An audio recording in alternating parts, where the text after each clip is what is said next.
Hello everyone and welcome to Club Deck Corner here on Club at 22 The Rangers podcast. This week we are live on YouTube with a Club Deck Corner special as we try and piece together a number of matters that are going on at Rangers right now. So as always, get involved in the comments. I am Scott Carney and I'm with Ali Pearson tonight. Ali, quickly before I come to you, we will try and get through as many of your comments as we can, but when it's two of us, it's a wee bit more difficult because we're men and we can't do two things at one time, but we will do our best. So, Ali, mate, how are you? I don't know. I didn't even know how to respond to that, Carney. Start of the week, it's a new week.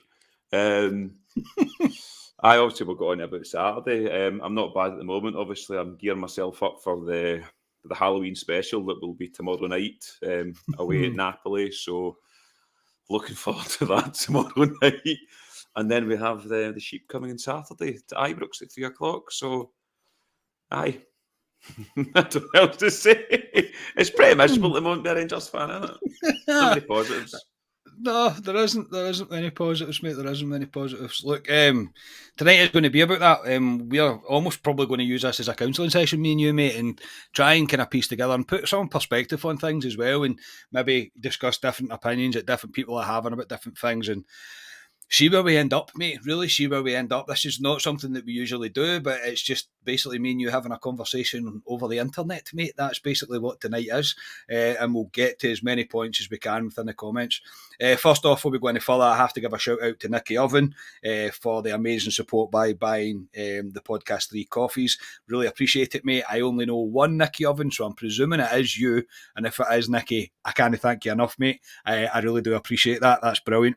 And just a shameless plug, as always, please subscribe to the channel and like the video and leave your comments on the opinions on what we are going to discuss tonight. Additionally, if you'd like to go a step further to support the podcast, you can join the YouTube channel for becoming a member for as little as 99p a month. You can also buy the podcast a coffee like Nicky did and join the Coffee Buying Legend membership via buymeacoffee.com. All the links for that are in the description for this podcast. Right, Ali, we'll start from the top, mate, and we will work our way down. That seems to be the only real natural way to do this. Now, Saturday was horrific, mate. Not any part of Saturday I enjoyed. It was an absolute a weird day from start to finish. Now, it's not often you go to Ibrox, mate, and you don't fear the worst, but you have a weird sense of something isn't quite right. And really, mate, from the get-go, I didn't feel right about Saturday at all. And look, we were right. I know hindsight's a beautiful thing, and I know we never really expected to blow Livingston out the water. We certainly didn't, but in terms of a game point of view, mate, and even a tactics point of view, before we got on to speak to individuals, where did it all go wrong? Sad thing about it, though, Carney, is Saturday wasn't a shock. I sat and done a post-match with you in the car after the Dundee game, and we both said this is coming. So, and when it comes, it won't be a shock. Did I think it would be Livingston on Saturday? No, I don't think so. I thought potentially further down, i.e. the sheep coming up on Saturday. So this was maybe a week earlier than I thought, but I was not shocked at all. We all sat in the pub before, Carney, and thankfully had a couple of beers on us to watch that game, but even that didn't help us, to be honest. But the team came out, and you've got Lundstrom, Davis, and the one that baffled me the most, and I've listened to quite a few guys this week already in other podcasts and stuff, Scott Arfield wide right for us. Why was he out there when we've got 3 guys in Scott Wright, who I thought had a good game against Dundee, Matondo, who is up and down, like Sakala as well, on the bench, yet we go with Scott Arfield wide right, and it was wasted down there. And as soon as we seen the team line up in the Viceroy, we all kind of looked at each other and went, oh no, because we knew what we were going to watch.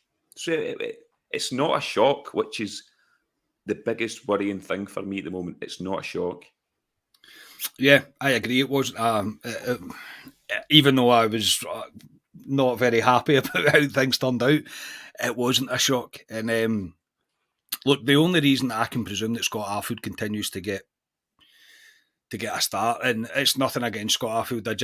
I've got nothing against him. I like Scott Arfield. I like his attitude. I like everything about that. about the way he approaches the game. However, he's not exactly in the best run of form. Okay, he scored a goal against Liverpool, but apart from that, he's done very little else. He really has. He's not really been involved in the game, any game that he's started with. And the only reason that I can think he started with him was he thought, okay, maybe we're not going to be able to get wide right. We're maybe not going to be able to get wide left and get round behind Livingston and whatever else.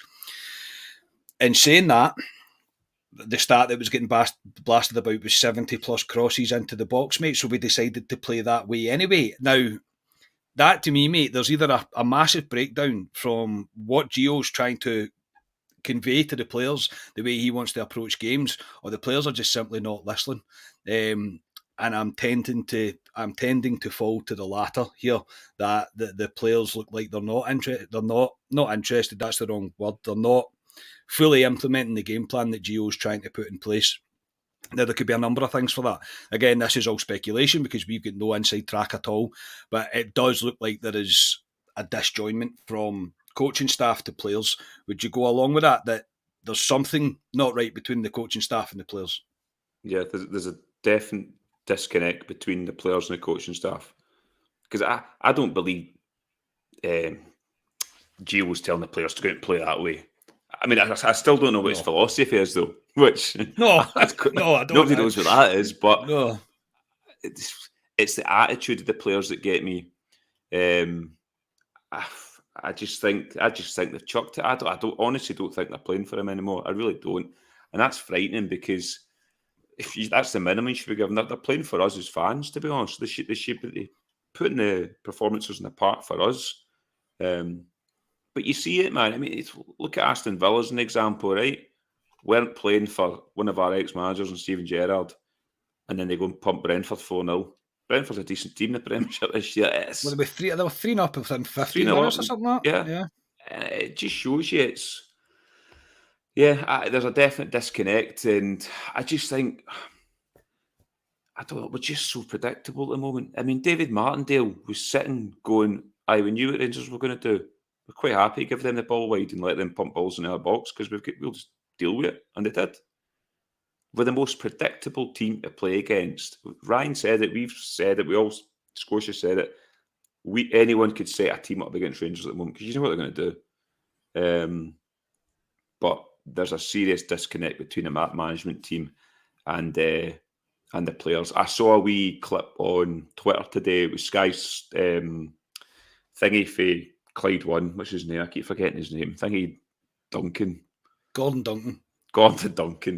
I keep forgetting his. I don't even know why I used to listen to Clyde, but Gordon Duncan was doing he works for Sky now as well. But in the background, the Rangers players were training, and you seen Gio and all that having a carry on with the players and all that. I don't know if it was for the camera and all that, but there's a definite disconnect between them because we've been crap all season. There's been a couple of games that have papered over the cracks, but from that game against Livingston beginning of the season, we weren't convincing there. That's twice we've played Livingston now and struggled big time against them. But they're the difference. The difference between them and us is they're organised. They know what they're doing. They know their jobs, and they're playing for their manager. Are we? No. I agree. We're not. No, I agree. And look, again, I don't want to belittle Livingston. I don't mean that at all. You're spot on, mate. They know their jobs. They're very well organised. They'll defend for their lives. They really will. And I think that probably raises even more questions. And again, no disrespect to Martindale at all. I don't mean it like this. But how is he outthinking Giovanni Van Bronckhorst? How have we got to the stage where he knew what we would do. He knew exactly how we would set up. He knew everything about it. And even as the game's going on, and we could see that the balls into the box weren't working. Everybody could see it. It was hopeless stuff. It really was. We still didn't really change anything until, I can't even remember when he decided to fling everybody that's ever scored a goal in that squad just gets put on the park. We'll come on to that. But I think that's the bit that concerns me even more is against Livingston at home, we had no idea. We had no clear plan of how we were going to break down this team, and everything that we done, it just didn't work. It was honestly a disaster from top to bottom, and a team that are on their arse confidence levels wise. I mean, I struggle to remember a Rangers team looking this low at this time of the season, and especially in a game against Livingston at Ibrox. It's crazy. Brings me on to the second half, mate. I don't, whatever way you want to look at it, look,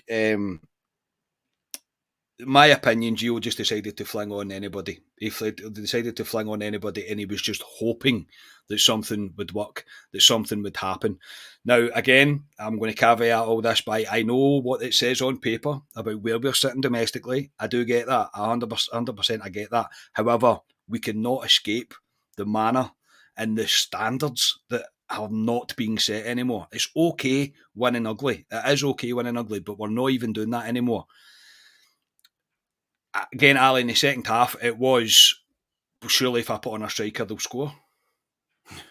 It reeked to desperation. That's what, there was no tactics involved there. It was, I mean, Scotia was wanting his Cholak Morelos. Christ, Scotia must have thought his Christmas as well came at once. He get Cholak Morelos, Sakala, Roof, Christ, they were all on.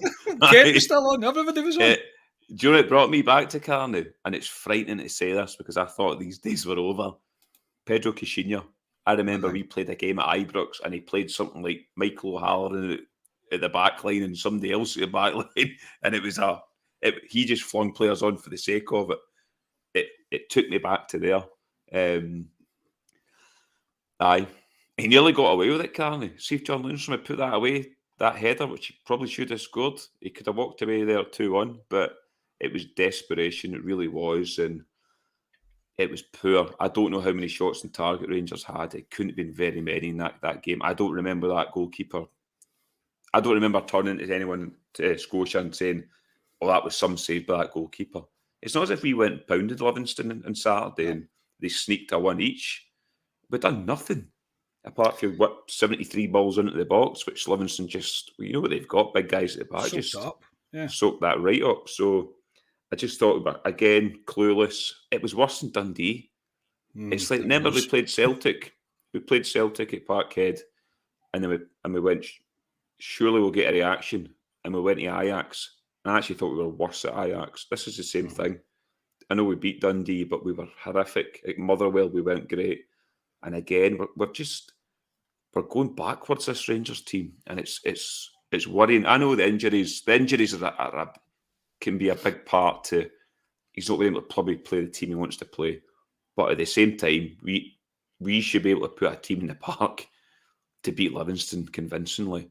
We all know what Livingston do. Everyone knows what Livingston do. So this isn't new to us. And his tactics baffle me, which is weird because you look back to Europe last season and tactically he changed things in European games and did well for us, Dortmund, etc. And you look now and it's like, it just looks devoid of ideas from Bronkhorst. To me, he will go this season. When he goes, I don't know. But Look, I would love for us to be wrong, mate. I would love for this to be the greatest turnaround that we've ever seen a manager do. I would, because there was at times where we didn't know what was going to happen with Gerrard. There was times like that. However, it was never at this stage where I thought, God, none of the players really believe in what you're trying to tell them.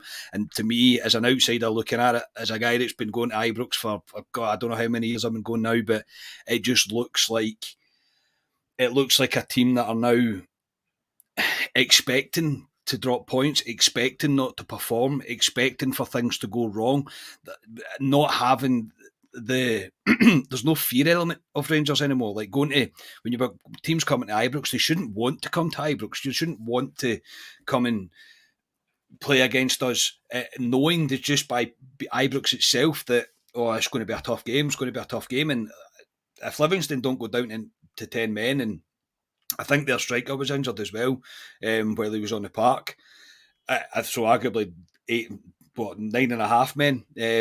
I don't think we score. I genuinely don't. I don't think Lundstrom gets that space in the box to score. And I mean, at first I thought it flew into the top bag. It didn't. It took a deflection and went in. I mean, I was like, when I seen it back, I was like, we're even lucky to get that. And he probably should have scored at the end. I'm not taking anything away from Livingston. Livingston got it right. They did get it right, but that's the when we talk about gulfs, and we talk about gulfs within the Champions League as well, about how much these teams are miles ahead of us, the gulf between us and Livingston financially is, I mean, you can't even compare it. You can't even put it on the same sheet because it's massive. It's absolutely huge. So, yeah, I'm at the point where I don't believe that the players believe that he's the man. There's a question for you. Do you think Gio still believes he is the man for this, or do you think he is now not resigned to it, but he must know. Surely he must know in his head. He's not a silly guy. He must know this isn't happening here. I can kind of tell by his body language in the last couple of games, press conference and stuff. Well, even as you're talking about the press conference, his reaction after the game was pretty much, and I mean, reading between the lines, I get that, but it was, I don't know how to fix this, pretty much, because if I knew the answers, we would win every game. Something along those lines. He looks like a guy that knows what's happening. He knows it's going to happen. I think he knows deep down. It's like, I think it was it Martin Ramsey in Heart and Hand I listened to a couple of weeks ago, and when it's like kicking a can down the road. This is what it is. Yeah, I think he knows deep down. I think it's the run to Europa League. Yeah, that was all great last year and everything, and he done well in Europe. Domestically, wasn't he great? Yeah, he won a Scottish Cup, but domestics are bread and butter, and I just don't know what it is domestically. It's started this year horrific. He's had the pre-season with the players to work with, and they look worse. They don't even look fit, Carney. They look. No. See that Rangers team last season, right? How many times did we go into extra time? The time we went into extra time against, was it Braga, and then we played Celtic in the semi-final and went into extra time, and you seen Bassey busting down that wing with a couple of minutes to go for Sakala to score the winner. We were a fit team, really fit team. And you look at us now, we just look burst, to be honest. And you look at players, I mean, you've brought up John Lundstrom before, it just looks like he's running empty. Tav, what's happened to him? Oh. You're telling me he's not injured? See if he's not injured, by the way. He's lost a couple of yards of pace, by the way, because he's lost his acceleration. Tav can't accelerate. I've been watching him closely the last couple of games, and he looks an absolute shadow of the player. He can't get up and down that park anymore. When a guy gets away from him, he's away from him. Tav's a fit guy. He's quick, but at the moment, he's lost all that as well. You just wonder what's happening in the training ground with these players. And we get, obviously, we're getting bluttered with injuries all the time too, which is a typical Rangers thing. But I just don't think they look overly fit, Rangers, which again is a worrying thing, because last season they were a fit team. And we had quite a few injuries at the tail end of last season. Guys come in and put a shift in, and it's worrying going forward. So we've got this game tomorrow night in Napoli against probably the most informed team in Europe at the moment. Definitely, yeah, that's something really to look forward to. Yeah, what a game to look forward to. We will come to that. Now, I just can't disagree, mate. I feel like no matter what squad we have, or what, even I know when he has been decimated binges, you can get that. I do understand that he's been very unlucky, but we still should have enough. We should still have enough to be competing and to get a more positive performance and result against Livingston at home. And again, sorry if that's disrespectful to Livingston, but I just can't see how we don't have enough in the squad just now to win that game and to show a bit of reaction. Ali, we've made it clear now, I think on Saturday, I mean, I've not even asked you since Saturday if you've changed your opinion about if it's time for Gio to go. I'm going to presume you haven't, mate, because you would have told me. I am of the belief it's now time. I think we are delaying the inevitable, and I've said that for a few weeks now, that we are delaying the inevitable. Taking a step back and looking at it, mate, after everything we've just spoke about, has it gone too far? Is there hope for Gio to turn this round? No, but then folk would flip it on us and go, Rangers have only lost one game in the league this season, have drawn two. Yeah. So when you say it like that, it's not horrific. Yes, we're 4 points behind Celtic at the moment, which isn't a disaster at the moment. But from what it's the performances that are worrying for me. Yes, they've grinded results out, Rangers, but no, for me, I said it on Saturday, has to go. The danger now with the board is, see if we delay and delay and delay this, and we drop points at Aberdeen or drop points at St Johnstone, by the time we get rid of them, it'll be too late. The league will be gone. And we've said it last couple of weeks, Karen, all of us have said it. The board are limping to this World Cup break. This is what they're banking it all on. And the games we've got coming up, on paper we should be winning them, but on paper at the moment, you'd fancy anyone to play Rangers at the moment and take points off us, especially Aberdeen coming Saturday. They'll definitely fancy themselves because they've hit a bit of form. But to me, they should have acted.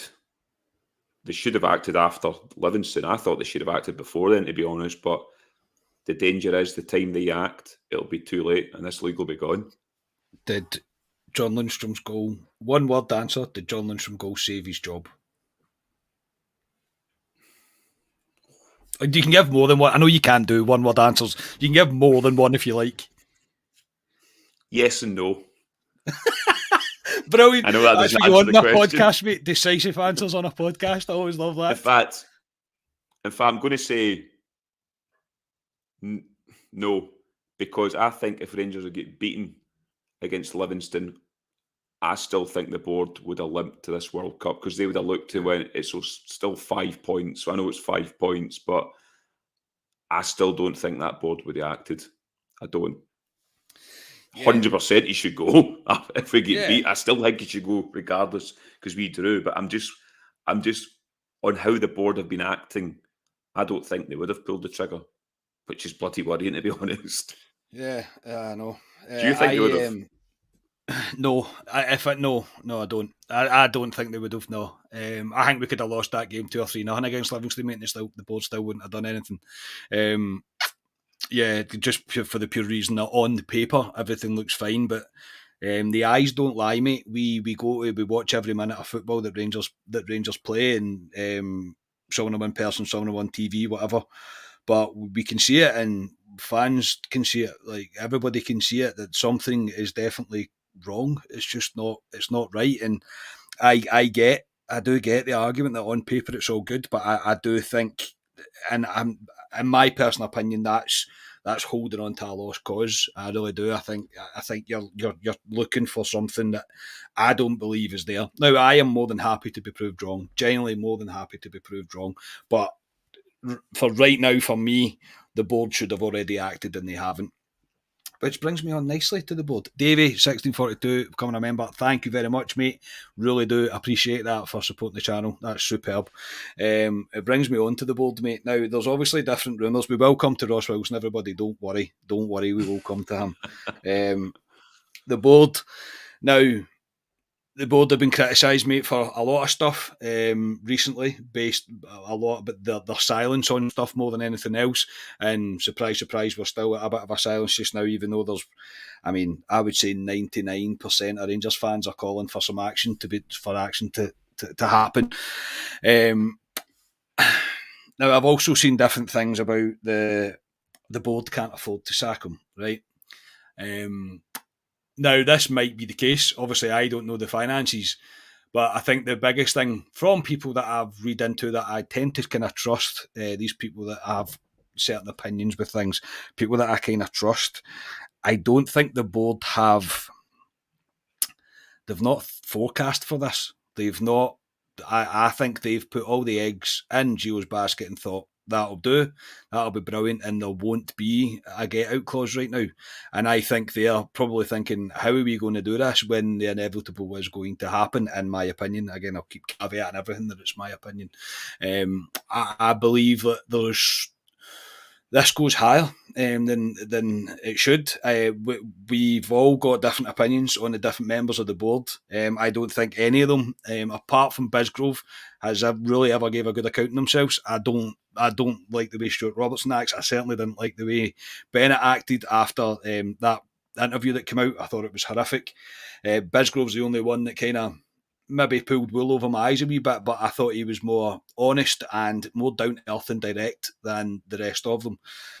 Mate, if this is the case with this board, and we'll never know, I suppose it's a hypothetical question because we'll never know the full detail. If the board haven't planned for this, that's a miscarriage of duty. We are told that this football club's going to be getting run properly. The money's not there. Though, but you're going in. How far does this clear out go, mate?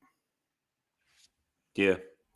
I don't think Rangers have got as much money as a lot of people think they do in terms of getting into that Champions League. There's a lot of things that'll be paid towards Edmondson House, Ibrox, other bits, which I think Bisgrove kind of explained to us when they all come out and done their interviews. You talk about a disconnect between Gio and the players. There's a disconnect between the board and us. They don't talk to us. And they only talk to us because there was a lot of noise happening, so they had to come out. And it was tick boxes for me for them coming out. But they should be planning. They should have a plan. They should have guys. If they do pull the trigger on Gio, I know it's going to cost a lot of money to get rid of him and his backroom staff. But at the same time, they got money for Gerrard when he went to Villa. Well, I would imagine it would cost the same as what we got for Gerrard. I'd imagine it will be something around that. Yeah. I mean, I don't know how they run it and stuff, but to me, that money for Gerrard, I would have ring-fenced that and went, right, we'll keep that for a rainy day in case we need to pull the trigger. But it's not how that's not how it works. That's not how it works. But again, that probably is how it should work. Yeah, well, it should. There should be an emergency. Yeah. Well, Davey, some man, mate. Thank you very much. David. Superb, mate. Really do appreciate that. Thank you. We'll come to Wilson, don't worry. We'll come to Wilson. Yeah, but no, they should. I mean, the whole point of, we'll come to Ross Wilson, but the whole point of when they've got a manager in charge and he's not doing very well and it comes to the time where you have to pull the trigger to get rid of him and his backroom staff, there should be guys not sitting ready to go, but they should have a list of targets who the next Rangers manager will be. Do I actually think they have a list of targets at the moment deep down? No. They're probably looking at performances now and going, shite, this isn't going how we thought it was going to go. But they'll come out, like I said, they'll use excuses of there's injuries. He's only 4 points behind. We've got the World Cup coming up soon. They're trying to limp it along, kicking the can down the road, as we've said. But aye, it's worrying. And again, like I say, I don't think the money is there that a lot of Rangers fans say that. I would thought there would be, because they didn't invest when we got in that Champions League and we've been showing up in this Champions League. That was the time to bring in two players to play in this first team. We didn't. Shows to me, I don't think there is that much money, and that's why there's all these rumours of this takeover from this American woman, etc. But aye, it's worrying at the moment. I've seen a few people. Aye, I've seen mate, it was never going to be. I'm sick of making apologies about being negative, mate. I'm not going to do it anymore. I call it as it is, and it'll always be the same. Tune in for 6 months' time, mate, when I'm celebrating Gio being the best Rangers manager of all time. But the American investment thing, for me, look, I'll just wait and see what's going to all this, and Rangers have to really do their due diligence on this and make sure that it's all legit. If there's anything in it, I say, you know what social media is like, things grow arms and legs, and before you know it, there's Donald Trump's going to invest in Rangers. So we need to. I'm not really interested in any of that just now. Generally, I know it's a talking point for some, but for me, it's pie in the sky stuff. We don't know the truth behind it all. They were wanting to do a few dodgy things from the things that I'd heard, using that crypto stuff and all that, which Rangers should really keep themselves fully out of, I think. So we'll see what comes of that. But I just believe that the board are going to need to be held to account at some point, and they can't continue just to kind of hide away. We were getting told like all this stuff, and I even seen something in the comments I mentioned about Edmondson House. It's nowhere near finished yet. God knows when it's going to be finished. There's a lot of money getting plugged into this for the money it's going to generate, etc. I say we're not at that point yet, but we'll come on to Ross Wilson, mate. Everybody's second favourite subject right now. Now, I'll start this by saying I don't think he's been a complete disaster. However, there is a lot of things to point that the model that we're running on has been a failure. Whatever they're trying to build isn't working. Now, I don't know Ross Wilson's remit of his job. I don't know what money he gets. I don't know anything like that. Stuff you're never going to find out about what the remit of his job actually is. Going on that, even though I've said that, I think we've made some good signings this season. Let's not be coy about it. I think Davies looks like a signing. Yilmaz, there's so much hype placed on him. I'm worried. I am worried that he'll never live up to people's expectations because Rangers fans have got a history of doing stuff like that, but there is no doubt there's talent there. There's no doubt about that, and it's a serious investment by the club in him. And I think Big Tony Goals has been brilliant, even if he hasn't been scoring recently. But I mean, it'd be hard to score in a game when you've got the rest of the team playing the way they are. But he's been a kind of shining light for us this season, really. Now, in my opinion, mate, if Ross Wilson is going to get dragged down with this, and a lot of people believe he should, right? And I'll cards on the table. I've probably not decided my fate or the fate as if it's up to me. I have not decided the fate of Ross Wilson. No, I don't mean it like that. But in my opinion, I've not made up my full mind. But I believe if we do decide that if and when, whatever way you want to look at it, Gio goes and Ross Wilson's to follow suit, I think you scrap the director of football idea. I don't think you carry on with that model because that's two directors of football that haven't really worked out. Interested to hear your point of view on Mr. Ross Wilson, mate. It's a difficult one because he's not going to get every signing right. No team does. Big teams around the world, Man City's, all these teams. Look who the boys he's bringing and the guys that fail. So there's always going to be failures in there. But you just look back over the last few transfer windows. You round a couple of guys in the transfer window there in terms of Cholak's been a success so far. Davies looks good. I think he'll be a success. Tom Lawrence, who I said for day one, a great signing. Unfortunately, he's been injured. He will be a success. Yilmaz, we don't know. Yes, Lawrence. Spent money on him because, like you say, it's a bit of pressure on a boy. There's quite a few signings in there that have been absolute failures. Bakuna's Matondo at the moment just doesn't look a footballer. Sakala, again. Scott Wright, is he good enough? Jack Simpson. I mean, there's lots of them. God. He didn't bring Brandon Barker in, did he? That was... I don't know. In fact, by the way, he might have. Was that not under Gerrard? So no, it would have been. I know, but it might have been Mark Allen. It might have been Mark Allen was there, aye. So I mean, his January transfer window was a disaster with Diallo, Aaron Ramsey. But when he brought the players in, we all went, yes, exactly. We're getting a guy from Man United at 32 million. We're getting Aaron Ramsey. And we did a podcast on it as well. Taking our place now, don't we? But yes, at the time, I didn't hear anyone moaning about it. Everyone was going, "Oh, this could take us on," and it ultimately ended in a failure. That's a gamble you take sometimes. So, yeah, he's been a failure on a lot of things, but there has been positives to it as well. The big failure for me, Carney, and this isn't on about signings, it is to a degree, is the player trading model for me. It's been a major failure. We've brought Bassi in. I think we got lucky with that one in terms of he played X amount of games last season because Hollander got injured. We sold him. Same with Patterson. But you look at our assets at the moment, Morelos and Kent should have been sold. Yeah. They should have been sold at least a year ago or whatever it is, and their contract should never have been let to run down this far. So to me, they've got it wrong there. I look at the Rangers team at the moment, we don't have much assets. Glenn Kamara's another one, should have been sold when he was in that prime. At the moment, I know he's on a reasonable contract, but he's nowhere near what he was worth 18 months, 2 years ago. So that's been a failure for me. I know we've brought in good money and a couple of guys. Joe Rebo, another one. I know we got reportedly up to 10 million, but it was about 6 million up front. That's nothing for Joe Rebo. Again, his contract was left to run down. So that's been a failure for me.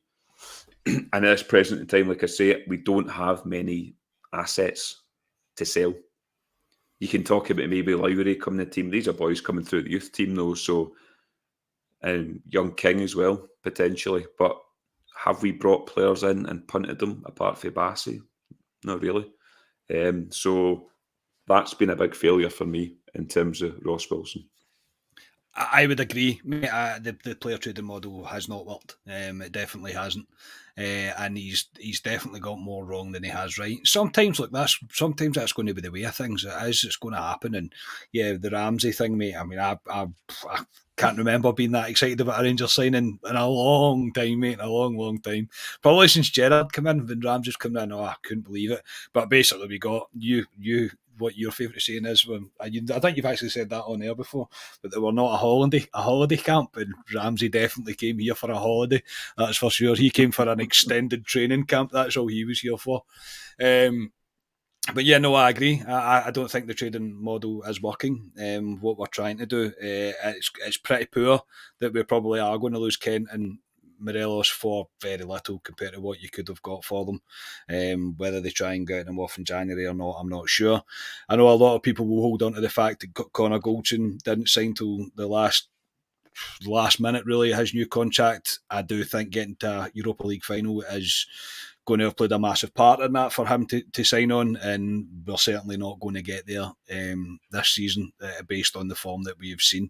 We're probably not even going to get in, well, more than definitely not going to get into even the Europa League. So, yeah, it's but the Ross Wilson one I think is always going to be open for debate, but I will stand by that if he goes, then I do believe that we would be best getting rid of that model altogether and not having a director of football because it's really not working. Yes, mate. Do you not find it baffling that there's no connection with some of the players brought in to Gio in terms of it? We've got we've got a guy who is one of his assistants that was in the Ajax youth setup. We've got no Dutch players. We've got no connection to players when Bronkhurst is managed or whatever. There's zero connection. And you look at Celtic and he's brought in players that he's worked with before and he's got a tune out of them. Van Bronckhorst has brought in nobody that I know of that he's ever worked with, or that's a strange connection for me. You'd have thought, I honestly thought this summer there would be players coming in that Gio had worked with or had that connection, and again, there wasn't. So that's a worry for me as well. Yeah, I do agree, mate. And we were also told that the model of summer clearouts and investing and bringing 10 players but back in was never going to happen again, and it's going to happen. I mean, just going off the top of your head, McGregor's going to be away, Hollander's going to be away, Kamara's going to be away, Davis is going to be away, Jack's going to be away, Arfield's probably going to be away. And Morelos. Kent Morelos. I mean, Matondo, I would expect trying to get rid of him. There's just like we're going to need to start all over again, and we get told that this wasn't going to happen. Again, another reason to me to say that the director of football, the way we're trying to build things, isn't working. And Ross Wilson might have got carried away with himself in the terms of riding the crest. I think a lot of even the board got away of riding the crest the way we got to Europe last season, and this could be a massive kind of jet lag of it, if you like a huge carryover, a huge hangover from the way that we got to the Europa League final last season. But it doesn't make things acceptable, and it doesn't mean that we should sit and have to suffer what we have to suffer and watch these players not perform to anywhere near the standard that they should. Before we go any further, mate, I'll speak about the squad as a whole. I don't think there's any doubt, mate, that we've got a squad that can compete.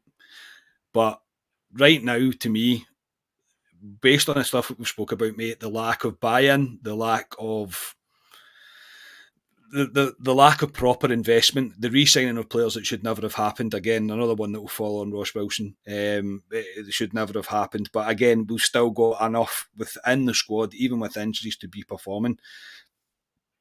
All of these things, mate, are just accumulating into what we're witnessing, though, just now. We're witnessing a team bereft of ideas. There is no real shape or desire, and there's many times you said structure in an interview recently. That's certainly not there.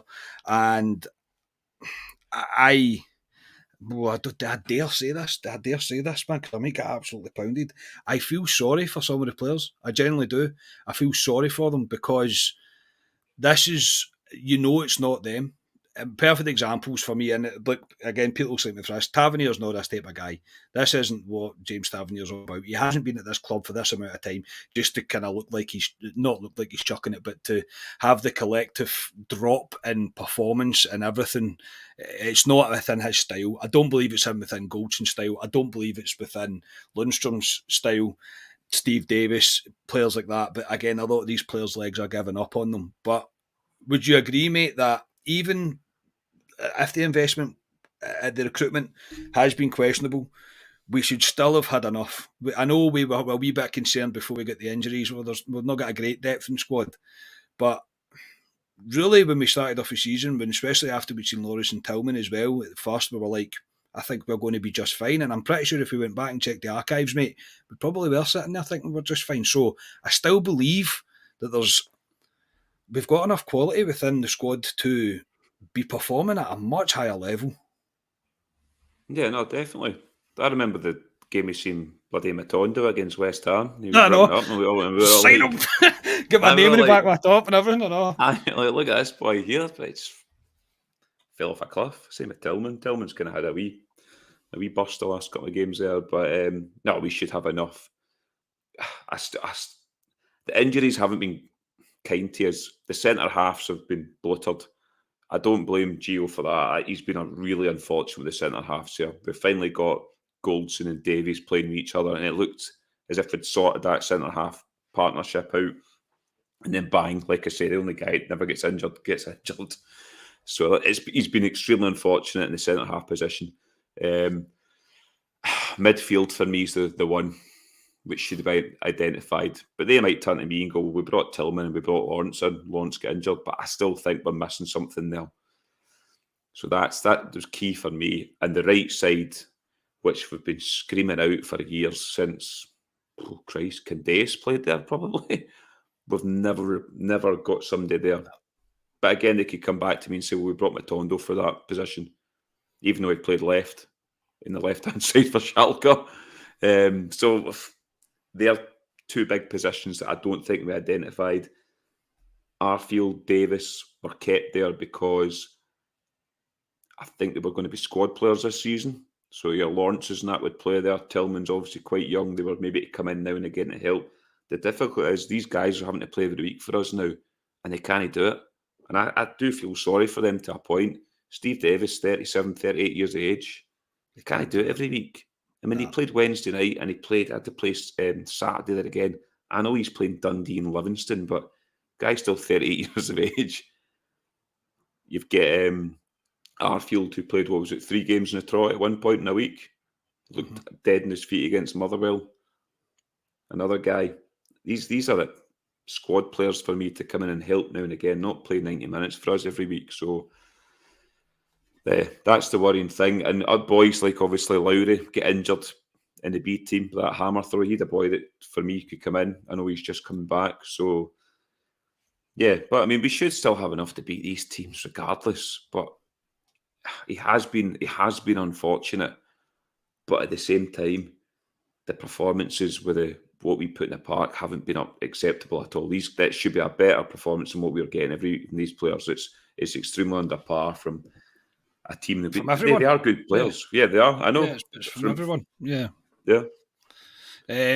Dundee Taylor's made the point there. The team we bullied and outplayed Celtic in the semi-final, and after extra time, won 3 days before. Something's wrong with the player managers. Look, I understand what these players done last season. I understand what Gio even done for us last season. I do just think there is as I say, trying to be perspective about it and not doing reactionary videos the way we do after games. There's definitely been as I mentioned about the board just riding a crest of a wave last season, and everything just kind of seemed to work for us, and the players had an extra bit about them because they knew what they were involved in, and there was something quite special building.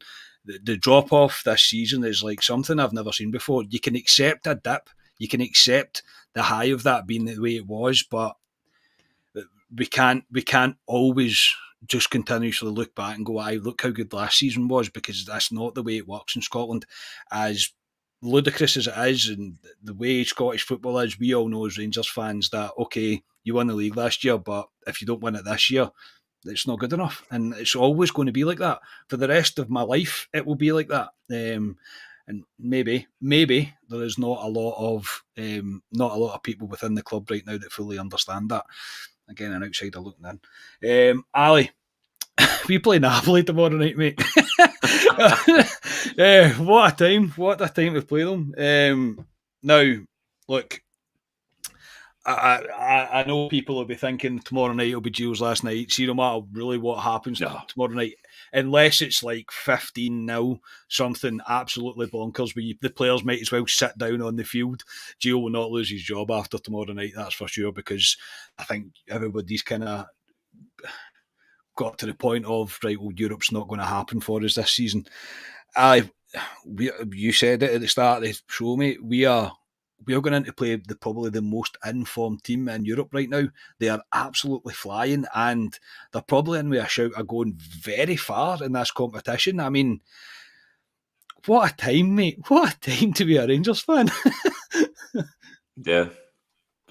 Tomorrow night, I think every single Rangers fan shite himself about tomorrow night. Yeah. Nobody wants to watch it, but we'll have to watch it. But how are they going to react, this Rangers team? Because every time so far from what we've seen, mate, not very well. Yeah, that's what I was going to say. Every time we've wanted the reaction, it's get worse. I think their confidence is at an all-time low. They're going to a place where I think Napoli can hit a record tomorrow or something if they beat Rangers. Yeah, it'll be their greatest ever. I think it's 13 wins or 12 or 13 wins in a row, and it's the most in their history. They've already matched it, so if they beat us, it'll be their best ever. Yeah, so their Christmas came at once, and they're playing us to get that record. So, but they are the informed team in Europe at the moment, top of their league, top of our league in terms of our Champions League group. They are, I would say, they're right up there with a shout of winning this Champions League. They look very good. They pumped Ajax 6-1. Yeah. I mean, we were on to get pumped off of Liverpool 7-1, which was a disaster for us and everything. But they went and pumped Ajax 6-1, who pumped us 3-0, Ajax. So we've probably put in the most bizarre way of saying it, probably the best performance against Napoli until we got Sands sent off. Because we were in the game. We were in the game, and when Sands went off, obviously they went a goal up, and then they got a couple of late goals. So, but no, tomorrow for me is damage limitation. That's what it is tomorrow. I always like to think Rangers can get something when they go to these places, but what they've got going there in terms of the squad and stuff and players, and I think it's damage limitation for me tomorrow, which is a sad thing to say, because if you want to look at it, we'd still have a chance of making Europa League. And I laugh saying that. But, I mean, we do. There is a chance. It's the same as Celtic playing tonight. They have a chance. There is still a chance. Do I think Rangers have a chance? No, I don't. But it's damage limitation for me tomorrow night with Rangers and rolling on to Aberdeen. Aberdeen is the bigger game this week out the two of them for us and for Gio. And for Gio as well. Yeah. So, yes, tomorrow night, I don't expect it to be pretty tomorrow. I expect it to be all hands and pump, and there's going to be McGregor has to have one of these worldies tomorrow to keep the scoreline down, because they'll smell blood against us tomorrow, especially the way we've been playing. So, yeah, I'd like to be a bit more positive than that and say I think Rangers might be able to get something, but from what I've seen of Rangers this season so far, nah, it's damage limitation tomorrow for Rangers, and hopefully we can do something on Saturday. Yeah. Imagine trying to explain to somebody that's not a Rangers fan that the most important game of our week is a home game against Aberdeen. Not an away game against Napoli in the Champions League, mate. I couldn't agree more, mate. I just don't see how we managed to get anything out of this game. This is going to, I expect a tough watch. I expect Davies just said it, I expect to park the bus performance. I've got a team. I've written down my team for tomorrow. Is it Davy Weir, Buccanegra, and who else? Bagheera, and Aye, If you want, John to Brown. try Richard Gough, John Brown, yes, mate. Aye, what you would give for somebody like that now. But no, I think it literally couldn't be a worse game for us to be going into. There really could not be a worse game. And I take my hat off to any bear that has travelled out there for this game. I honestly do. I think that's incredible. I really And they do. can't even go to the game either. No, I know, but I do. I take my hat off to them. I'm sure they'll find a way to get in there. I'm sure you'll still have some Rangers fans in that stadium by hook or by crook, mate. You'll not stop them. That's for sure. Mate, if you want to pick a team, please go and pick a team. I've got a team here which I think he will play. Now, Kamara, he's come out and says Kamara's injured, so I originally I thought Kamara would start tomorrow, but he's out. Matondo's back from that injury. I say injury, Carney, that he got on Saturday. So we didn't even speak about him. I was trying not to pick on people tonight, mate, because my goodness, I want to pick on him, but no, I won't. But yes, I'm glad he's made a full recovery. Yeah, well, he's not in my team tomorrow, so the team I think he'll play tomorrow will be Shagger in goal. Yep. He's going to go with Tav. Yep. I don't think he would throw the boy Divine into a game like that tomorrow and potentially ruin him. So it's going to be Tav, regardless if he's fit, injured, or whatever he is at the moment. It'll be Tav, King, Sands, Davies, Barisic. I can see Sands potentially stepping in the midfield now and again, kind of what Lundstrom did in Europe for us. My midfield two in front of the back five is Lundstrom and Scott Arfield. I don't think Steve Davis can play 3 games in a row because he's played the last 2 games. So Ryan Kent is going to be wide for an out ball. And on the other side, I'm going to put Scott. I think he might go with Scott Wright. Scott Wright can work back like Kent does. So I think he'll go with Wright. And up top, because he did say there'll be changes for this game, I think he'll have 2 eyes on Saturday. I think Morelos will play up top. I know Morelos has been shit out of form, but I think he'll.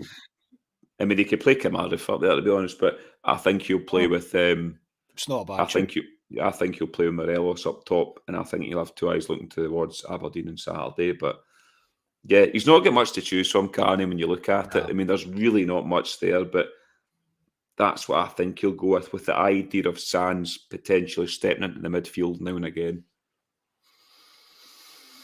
Yeah, I don't know what you had as a team. I don't know if you wrote a team down. No, well, in my head it was that, mate. But apart from I didn't think about Davis over Arthur because he has played quite a lot of football recently. But I'd imagine it would be Steve Davis. The only other possible I could see was maybe playing Tillman in front of Lundstrom and Davis, and just having Kent and Cholak or Kent and Morelos as a front two more than being wide, and just hoping that we can get something out of it, even a quick break, whatever. But it's going to be I just expect another. Honestly, I generally do hate the negativity, but I would be lying if I'm saying I'm looking forward to sitting down with you tomorrow night, mate, to watch this game, because I don't see it. Do you have a score? Do you have a score prediction? Do you want me to be truthful, or do you want me to be positive? Well, you can choose. You can give both if you like, mate. Nah, I never sugarcoat it in this podcast. I'll say what I think the score's going to be tomorrow. With what the team I think he's going to play, and I really think we're going to sit and we're going to play for a break now and again with Ryan Kent. I think it'll be 2-0 Napoli. Well, that's fair enough, mate. That's very kind. It's very kind of you, mate. That's kind of a positive. Was that your positive? Yeah. I can't sit here and say we're going to get a 1 each draw or something, because I hope there will be a reaction. I hope there will be something, one of those nights that I think we can remember. But no matter how much of the no matter how much of the training ground videos Rangers want to put up and let us believe that everything's all rosy in the garden when it clearly isn't, I just can't see it. I really can't see it. I expect Napoli to win quite comfortably. I'll be even worse, mate, and say I think it'll be 3-0 Napoli. In my dreams, it's a 1-each draw, and Tav scores a wonder free kick or something like that. But right now, I just don't see it because we don't have it just now. There's nothing there. There's nothing there to suggest that I'm going to see a reaction. So I hate saying that. I do. I hate saying that. I don't think I've ever made a prediction saying that since we started this podcast, mate, I don't think I've said we were going to get beat. Even when we went to play Dortmund away, I was like, nah, we'll get a result and all that from that. No, it's a tough one, but it's the way we are just now, and it's the club, it's the team that we're about to go and play. Genuinely, I'm not even kidding on when I say, when Ali said it as well, that they are the most informed team in probably the world right now. They are absolutely flying. They really are. They are on fire. And they see the goal they scored the other night against Roma. Oh, it was some goal. Honestly, man, it was like, as he hit the ball, I felt like I was getting kicked in the chest. I was like, oh, God. It was an absolute peach. So, yeah, and arguably Napoli are even stronger now than they were when they played us last time. So, yeah, a tough night ahead, that's for sure. That'll do us for tonight. Ali, thank you for joining me. It's a tough one to do. I feel slightly better about things, though. I don't really know why. This podcast always helps for things like that. But, yeah, it's nice to know that we're not getting shouted down. There's a lot of people in the comments, mate, that seem to be in the same kind of boat that we're in. Aye, well, I mean, I know we've predicted Napoli to win tomorrow night, and that's us being realistic, but hopefully Rangers do come out and show us something canny, which we've been waiting on all bloody season. And I mean, you never know. They've done it in Europe before, Rangers. They've done it in Dortmund. They've done it in places you never expected. So you never know. But just the way they're playing at the moment, I just can't put an argument up for it. But if, and a big, massive if, Rangers somehow manage to get a point tomorrow night and Liverpool beat Ajax, it's a shoot off at Ibrox, the last game of the season. That game against Ajax is going to be potentially a dead rubber going to next week. But there's a chance tomorrow, Rangers, to make that not a dead rubber, as long as we can get a favour from Liverpool. So we'll end it a positive, and hopefully that can happen. Yeah, quickly before I go, sorry, I've just noticed Dundee Taylor, thank you for the 3 coffees. Really do appreciate that. And John Allen as well bought the podcast coffee. Really do appreciate that. Thank you very much. I literally just looked down there and seen it. So I appreciate that. I really do appreciate it after listening to us talk about what we spoke about for an hour. But look, it's the way we're always going to be, and it's the way things are now with the club. I pray for a miracle tomorrow night. I pray that me and Alistair are bringing you a rather chipper, Jim, rather chipper podcast tomorrow night. Jim, thank you very much, mate. Absolutely superb, mate. Really do appreciate that. Excellent, really, really good. So thank you everybody for joining me. Oh, look who's just joined, Marth. he can never catch our podcast, mate. He can never catch our podcast. But he's just catching it in there. Sorry, mate. You'll need to go back to the start. We're out of here. We're not doing another hour. Christ, I can't do another hour of negativity. I can't do another. Keep that for Friday. I'm going for a lie down, mate. But no, as always, everybody, your comments and that are brilliant. Thank you for getting involved. Thank you for our donations, coffees, everything. I hope me and Ali are bringing you a happy podcast tomorrow night. Let's pray for a miracle, everybody. So yeah, before I go, if you could like the video, subscribe to the channel, that would be superb. And we'll be back. Win, lose or draw, it'll be me and Alistair probably tomorrow night that'll bring you a reaction to the game. So we are Club at 22 at the Rangers podcast. Enjoy the rest of your night. Let's hope your team wins, and we'll speak to you all tomorrow. Cheers, everybody.